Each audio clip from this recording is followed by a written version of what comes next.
akkam jirtan odeeffannoo adda addaan isinii dhiyeessaa akka heerri mootummaa ajajutti manni marii bakka bu'oota uummataa fi manni marii federeeshinii boqonnaa booda jechaadha xumura torban baatii fulbaanaarraa hojii isaanii idilee kan jalqabanii har'a egaa walgahii waloo gaggeessaniiru. Asirrattis pireezidaanti Saahilewarq Zawudee argamuudhaan haasawaa baniinsaa dhageessisaniiru.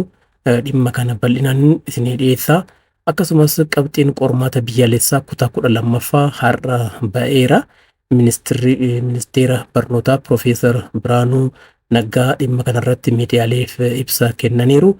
Inni kunis ajandaa ta'ee irratti dubbatamaa jira.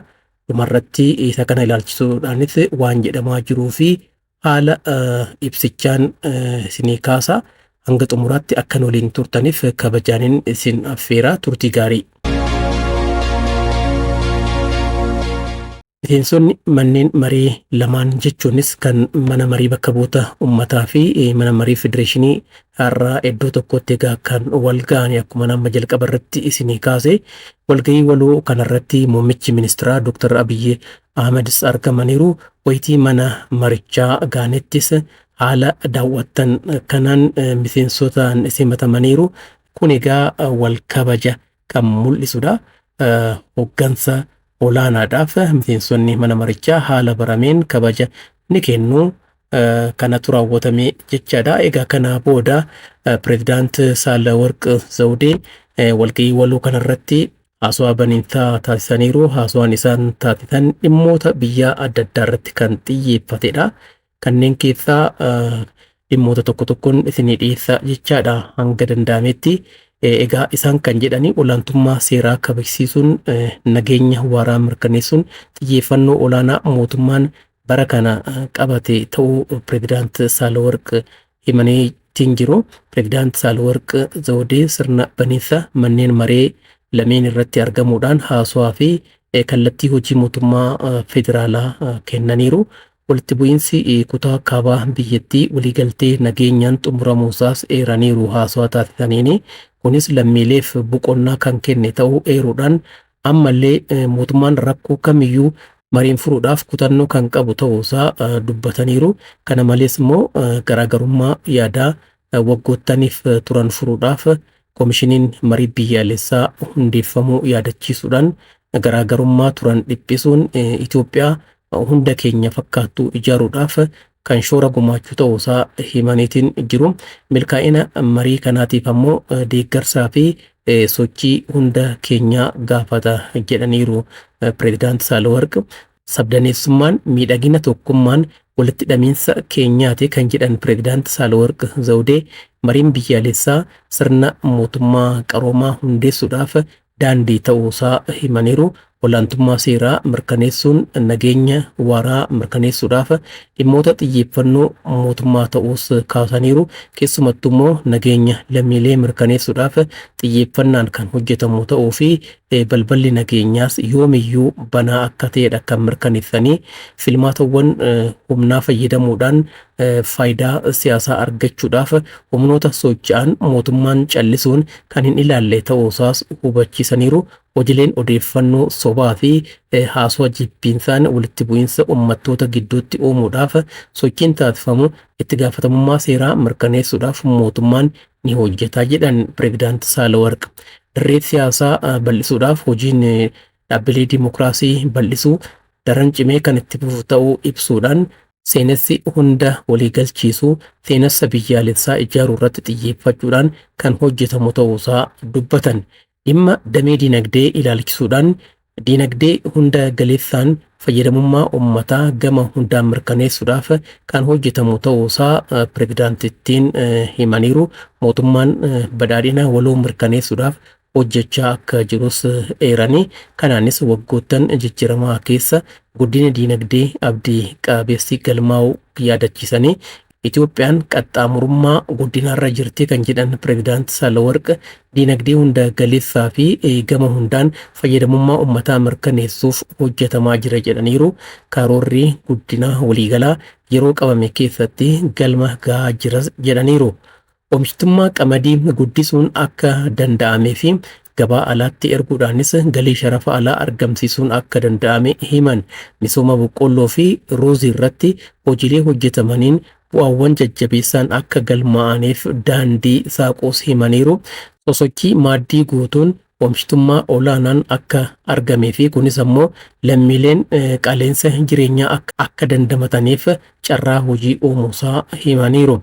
Kana malees sosochii Itoophiyaan oomishituutiin industiriiwwan oomishaa keessatti kaka'umsa uumuun akka danda'ame himan.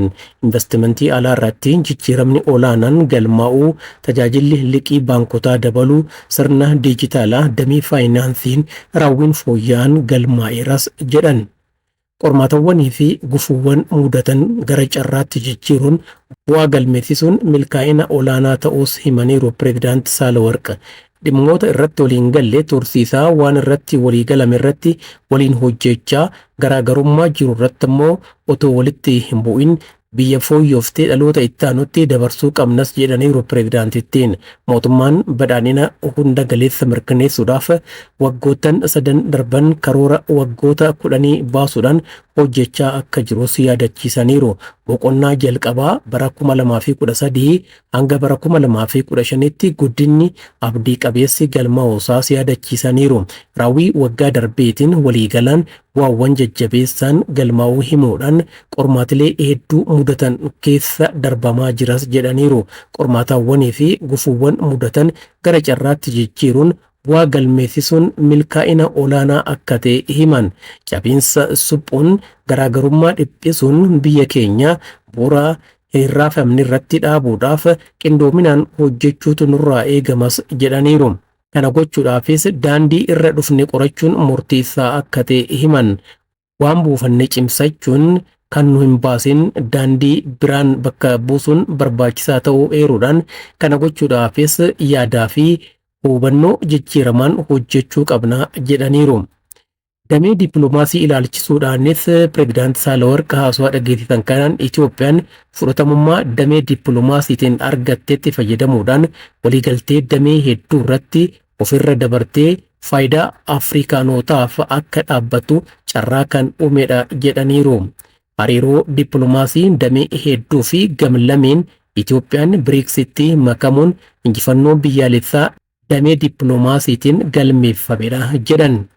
Kunis dhaga'amtummaa Itoophiyaa gama hundaan akka dabalu ibsuudhaan injifannoowwan dippiloomaasii waggoota dhiyoodhaa asitti dhufaa jiranis hariiroo dippiloomaasii cimaa Itoophiyaan barootaaf qabachaa turteef beekamtii kan kennudha jedhaniiru. Waan galmeeffame Itoophiyaan fudhatamummaa damee dippiloomaasiitiin argatteetti fayyadamuudhaan waliigaltee damee hedduu irratti ofirra dabartee faayidaa biyyaalee Afrikaatiif akka dhaabbattuuf carraa kan uumu ta'uusaas himaniiru. Asaan baniinsaa Pireezidaanti Saalawarq Zawudee har'a sirna baniinsaa irratti dhageessisan egaa isa kanadha. Dhimmoota ijoon filee isinii dhiyeesse hordoftoota koo kanumaaniin raawwadhaa. Kanarratti kan xiyyeeffate qabxii itti aanuun waa'ee qormaata biyyaalessaa irratti odeeffannoo jiru isinitti hima. Egaa ministeera barnootaa Profeesar Birhaanuu Naggaa miidiyaaleef ibsa kennaniiru. Egaa ibsa kennaniinis barattoonni hedduun qabxii gadaanaa akka fidanii fi rakkoon kun kan bara darbee wajjin kan wal fakkaatu ta'uusaa himaniiru. Akka isaan jedhanitti egaa bu'aan galmeeffame baay'ee kan nama rifachiisudha. Manneen barnootaa 1,000 caalan keessa barataan tokkollee qabxii ittiin darbuu argachuu hin dandeenye. Isa kana gara fuulduraatti mari'achuudhaan akkam goonaa waan jedhu ni ilaalla jedhaniiru ibsa kennan irratti.